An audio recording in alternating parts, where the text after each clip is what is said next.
સદગ્રંથોમાં શિરોમણી શ્રી યોગવાસિષ્ઠ મહારામાયણ નિર્વાણ પ્રકરણ પૂર્વાર્ધ, page number 1096, સર્ગ 107મો, શિખીધ્વજની અનાસક્તિ પરીક્ષા.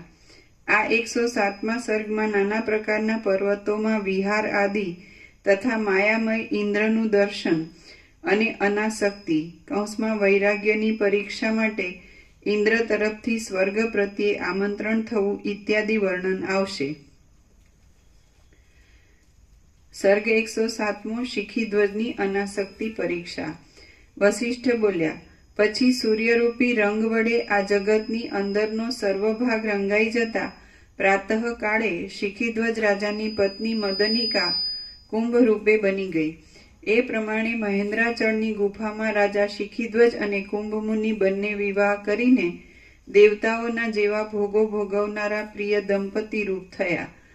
તે બંને દરરોજ પાકી ગયેલા ફળોના ભારવાળી તથા પુષ્પોથી અને પાંદડાથી શોભતી રંગબેરંગી વનની હારોમાં વિલાસ કરતા હતા. દિવસે તેઓ મિત્ર રૂપે અતિ પ્રસન્ન રહેતા હતા અને રાત્રિએ પ્રિય દંપતી રૂપે બની જતા હતા. દીપક અને તેની પ્રભા કૌંસમાં કાંતિની પેઠે તેઓ નિરંતર ભેગા જ રહેતા અને કદી પણ જુદા પડતા નહીં. વનના બગીચાઓમાં, પર્વતોની ગુફાઓમાં, તમાલ વૃક્ષોના સમુદાયવાળા દેશોમાં, મંદાર વૃક્ષોના વનોમાં, સહ્યાદ્રી, દરદૂર, કૈલાસ, મહેન્દ્રાચળ, મલયાચળ, વિંધ્યાચળ અને લોકાલોક પર્વત એ સર્વની તળેટીમાં અને ગંધમાદન પર્વતમાં તેઓ ક્રીડા કરતા હતા. 3 દિવસે જ્યારે પોતાનો પ્રિય પતિ નિદ્રાને પ્રાપ્ત થાય ત્યારે ચુડાલા કૌંસમાં પોતાના શહેરમાં જઈ રાજકાર્યોને કરી લઈ પાછી ત્યાં ચાલી આવતી હતી. સ્વચ્છ સ્નેહયુક્ત હૃદયવાળા કુંભમુનિ અને રાજા દિવસે મિત્ર રૂપે રહી રાત્રિએ દંપતી રૂપ બની જઈ નાના પ્રકારના પુષ્પોમાં ગરકાવ રહી બંને પરસ્પર બહુ પ્રસન્ન રહેતા હતા અને મનોહર દેવદારના વૃક્ષો વડે ઘેરાયેલા મહેન્દ્રાચળમાં રત્નની ભીંતોવાળા ગુફારૂપી ઘરમાં દેવતાઓએ અને કિન્નરોએ પ્રશંસા કરાયેલા એ દંપતી 1 માસ સુધી રહ્યા અને તેવી જ રીતે 1 માસ સુધી કૌંસમાં નીચા હોવાથી હાથ વડે લઈ શકાય તેવી રીતે ઉત્પન્ન થયેલા ભૂખ, તરસ, રોગ, ઘડપણ વગેરે હરી લેવાથી સાર્થક એવા ફળ, ફૂલ, પાંદડા આદિને ધારણ કરનારા મંદાર વૃક્ષોના વનોની માળા પંક્તિવાળા શક્તિમાન પર્વતના પાછળના ભાગમાં તેમણે નિવાસ કર્યો.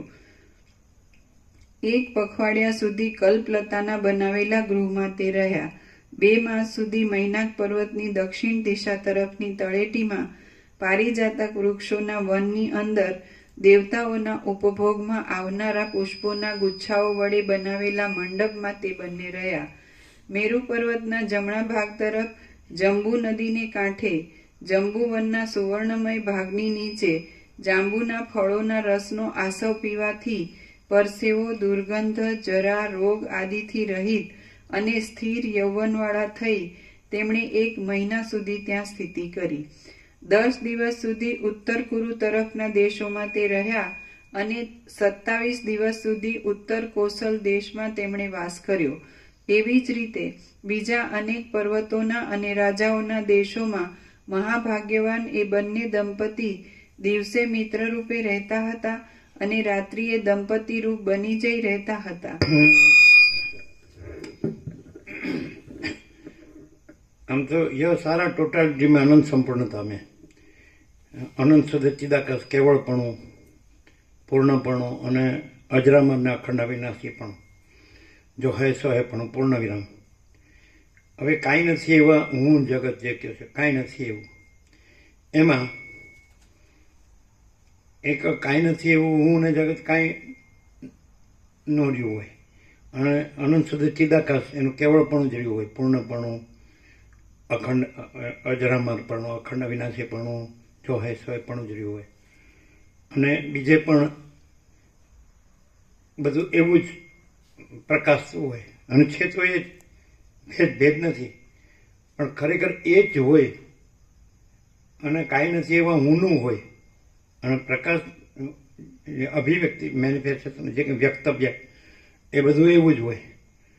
તો કેવી રીતે ખબર પડે કે આ કેવળ છે, કેવળપણું છે, અનંત શુદ્ધ ચિદાકાશ જ છે, એનું કેવળપણું છે, અજરામર અખંડ અવિનાશી જો હે સો જ છે, અને કાંઈ નથી એવું હું, કાંઈ નથી, ધર્મ મુદ્દલ દેશ માત્ર. અને પેલું એવું જ બધું બોલાતું હોય, વ્યક્ત થતું હોય, તેમાં શું ડિફરન્સ હોય ખબર પડે? તમે કહેશો એમ નહીં કહીએ. હા, જે ઓરિજિનલ રિયલ ટ્રુથ છે, જે પોતે જ છે, પરમચિદ આકાશ પરમ જ્યોતિ અખંડ જ્યોતિ, એ પ્રકાશે અમે પોતે જ પરમચિદ આકાશ પરમ જ્યોતિ અખંડ જ્યોતિ છીએ.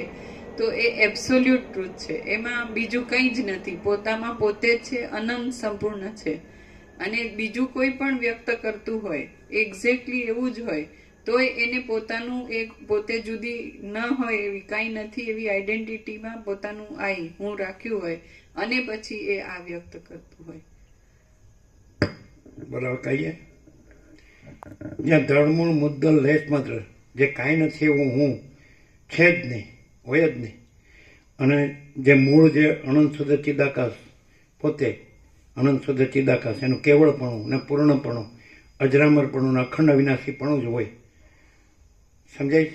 ત્યાં હુંનું કાંઈ ન હોય ને કાંઈ ન થતું હોય, અને પેલું કાંઈ નથી એવું હુંનું, એ હુંનું હોય અને હુંનું બધું થતું હોય, અને હુંનું કાંઈ ન થતું હોય, અને હુંનું બધું થતું હોય. બોલો, તમે કીધું એ અમે નથી કીધું. This is not philosophy, this is reality. જાણો